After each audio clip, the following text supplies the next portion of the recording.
What it do, comic babies? I'm Bunkmaster B, and today we're doing something we don't usually do here on the channel.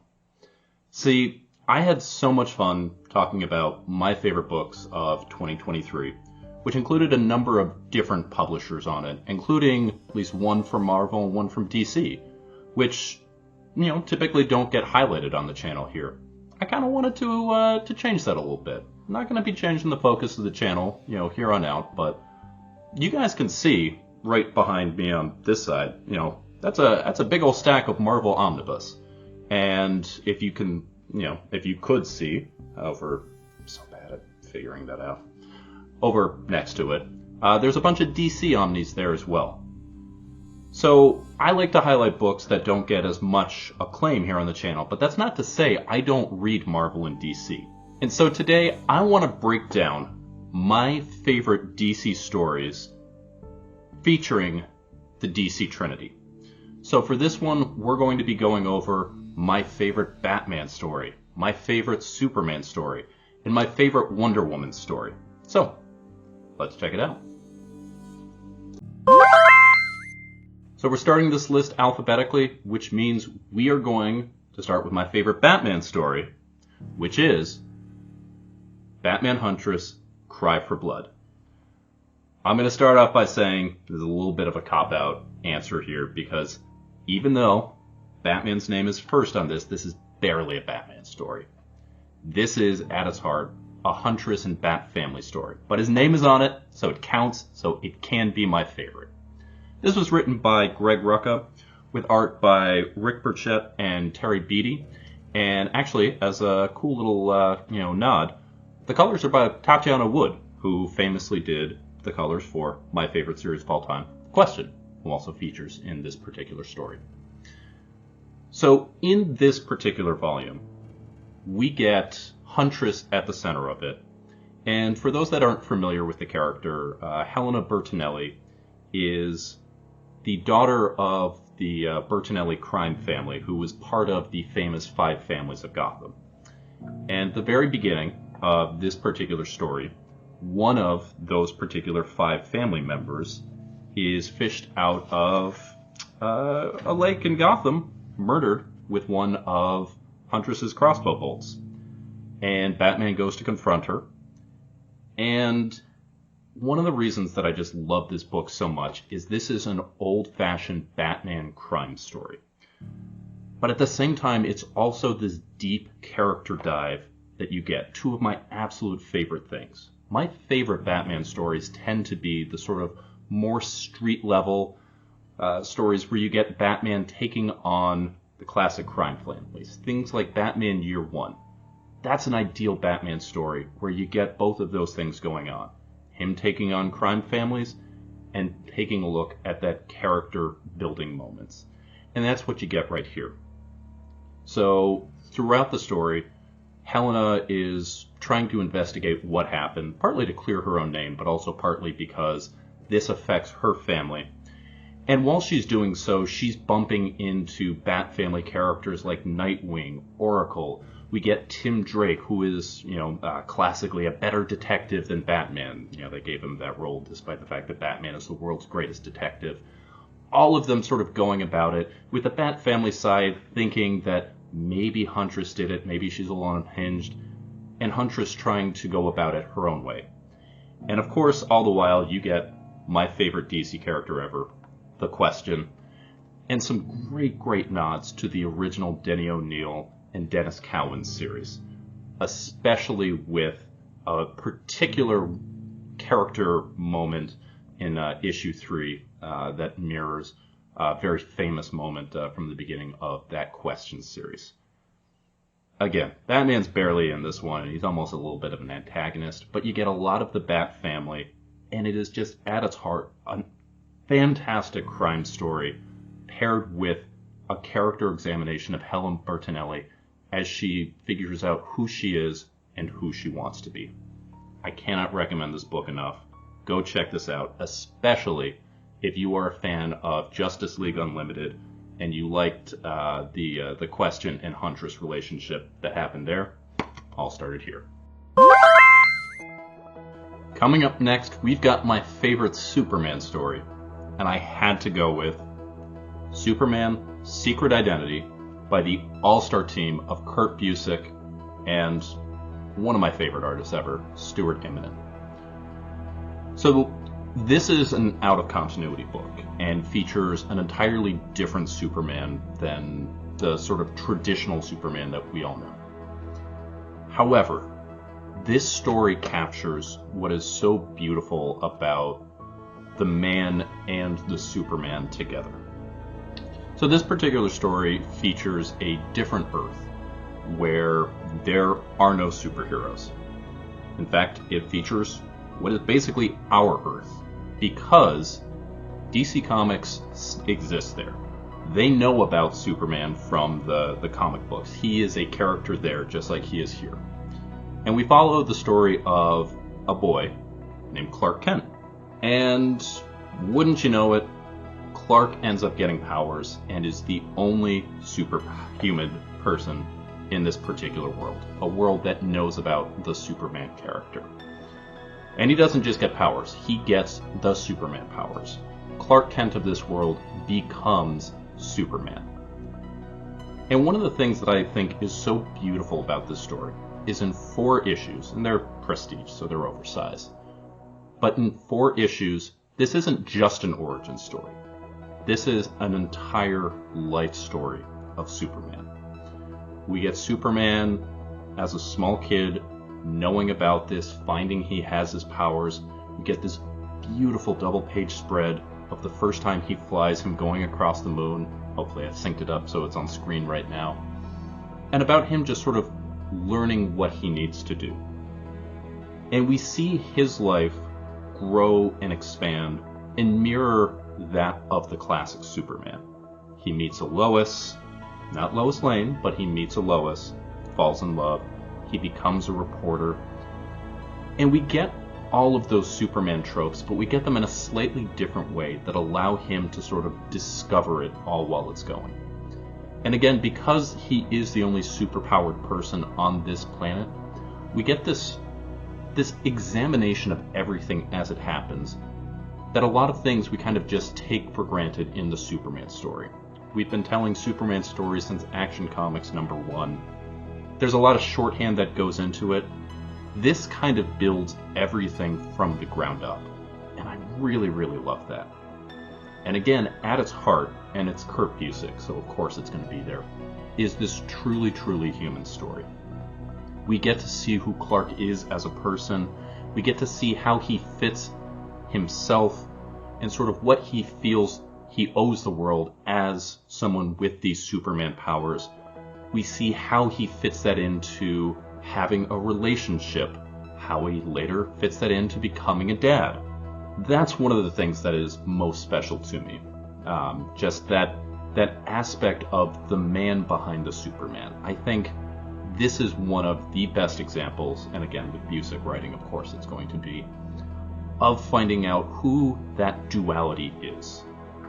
We got to see some of that examination happen in Tom King's Up in the Sky, with one of the sort of short stories in there about sort of the splitting of Superman and Clark Kent and getting to see them go about it. Classically, we see that sort of thing in Batman Ego by Darwin Cook, but we get an entire story of that happening. And I think that is just absolutely so beautiful. So beautiful, in fact, that when I had the opportunity to buy an original page, of course, I had to jump on it. And it's one of the things that I think is most beautiful of just this quiet family moment of Clark with his whole family. We get the super, we get the man, and it's done fantastically. So, Secret Identity, my favorite Superman story. I do have to give a quick honorable mention, though, to what I think is the greatest 8 or so pages of Superman comics. And that is Daniel Warren Johnson's story from Superman Red and Blue #5. We get a beginning with Pa Kent talking to a local priest about sort of, without saying, that I'm raising a Superman and I need to figure out what to do. They have this talk about responsibility and fatherhood. and he takes the full conversation he has with the priest there and distills that into 3 sentences. I love you. I'm proud of you. You are special. And we get to see the moments where those are instilled into Clark all throughout his childhood, and then later how Superman takes those lessons and echoes them in his life as Superman. Because of the minimalist nature, I would say this is like a cousin to a wordless issue, because it is so much about the imagery, about the scenery, and just that one sentence and what that entails. It's a beautiful encapsulation of why Superman is important and why he's great. But again, it's only about 8 pages or so, so tough to say that's my favorite story, but fantastic. And the last story of the Trinity that we're going to be talking about today is Wonder Woman Dead Earth by one of my all-time favorites, Daniel Warren Johnson. This was a 4-issue, and of course they were magazine-sized prestige issues, Black Label series that came out a few years ago, and this was actually my introduction to Daniel Warren Johnson. I'd seen on a stream that Nearman Condition did with Sal from Comic Pop. They kind of gave praise to this, and at that point Daniel Warren Johnson wasn't on my radar. Checked it out and immediately clicked on it. I think they were on like issue 2 at that point, and it just immediately went my poll, and I was so happy. Every time a new issue came out, it was one of those series I would go back, grab all of my previous issues, and read them all again. So when issue 3 came out, I read 1 and 2. When 4 came out, I read 1, 2, 3, and 4. This is, I guess the easiest way to think about it is Wonder Woman's Dark Knight Returns. So it's a Black Label Elseworld story about Diana waking up way in the future after an apocalypse. The world has ended. The traditional superheroes are gone.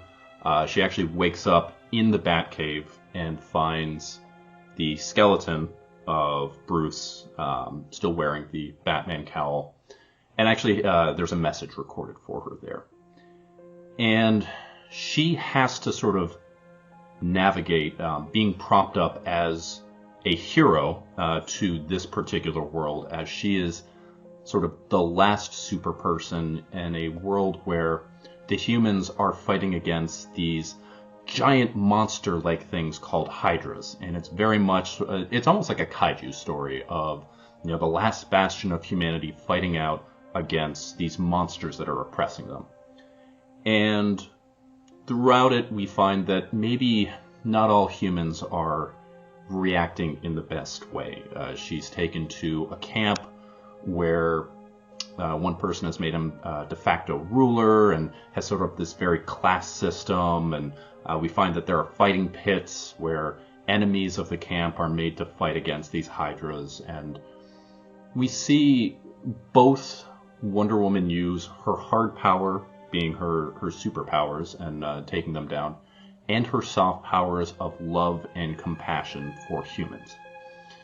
That's one of the, I think, core tenets we get from Wonder Woman as a character is, she is this woman from Themyscira. This basically, it is known as Paradise Island, this place that she never needed to leave. It's until Steve Trevor washes up there, depending on which origin story you're looking at. And she finds out about this world of men beyond their shores, that she goes, not necessarily to save it, but spread the message of love and compassion and help it as she can.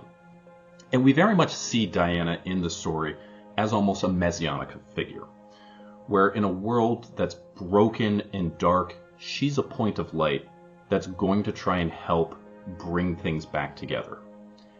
As she's navigating this world, we get to see some familiar faces. Not everybody is dead as Bruce is. We get to see certain people who may have survived this apocalypse and in maybe not the best shape right now. And even those that did die, as we saw with Batman and his skeleton in the beginning, maybe they're still around in some form. We also get to see Diana's past with this world, and we get to find out how this apocalypse happened. And Diana herself may have been a little bit more aware of it than her lack of memories kick in. And so we get to see her sort of reconcile with her own part in what happened to this world. We get to see her sort of looking in the face of the sins of men. You know, these last bastions of humanity are not necessarily the best examples. And what does she do in that face? And we also just get to see Diana being awesome. It's Daniel Warren Johnson, so you know that there are amazing action sequences. But it's again Diana's compassion as a character that I think really sell this as a story. I'd buy 4 issues of a just straight action series of Wonder Woman smashing faces of giant monsters in a heartbeat. That sounds awesome. But the series is better for being more than that. And so because of that, I think this is more than just sort of Wonder Woman's Dark Knight Returns. I think this is a fully functional story that sits on its own merit and creates its own mold. This isn't Dark Knight Return featuring Wonder Woman. This is simply Wonder Woman, Dead Earth, and it's my favorite Wonder Woman story. And that's it. Those were my favorite stories of the DC Trinity. Going through this, and I don't know if this was necessarily something I clocked before this, I'm realizing that my favorite stories are either Elseworld, in the case of Superman and Wonder Woman, or, as I said before, kind of skirt the rules and, barely are involved with the character in the case of Batman, Huntress, Cry for Blood. I want to make it clear, this doesn't mean I dislike mainline continuity. I adore so many of the character runs that have existed there. Just, I don't know, I think for me, this the sort of standalone nature that you get there allows for a little bit more exploration of the character sort of being built up on its own, as opposed to just sort of fitting in continuity. But what do you guys think? Do you think I'm taking a cop-out by choosing these stories? Doesn't really matter. It's my favorite stories. Doesn't really matter that much. What about you guys? What are your favorite stories featuring the Trinity? And on top of that too, do you have any favorite stories that feature the Trinity together, acting as one unit? I'd love to hear about it. So please, let me know in the comments down below. But with that, I've been Bunkmaster B. You all have been amazing, and I'll catch you next time. See ya.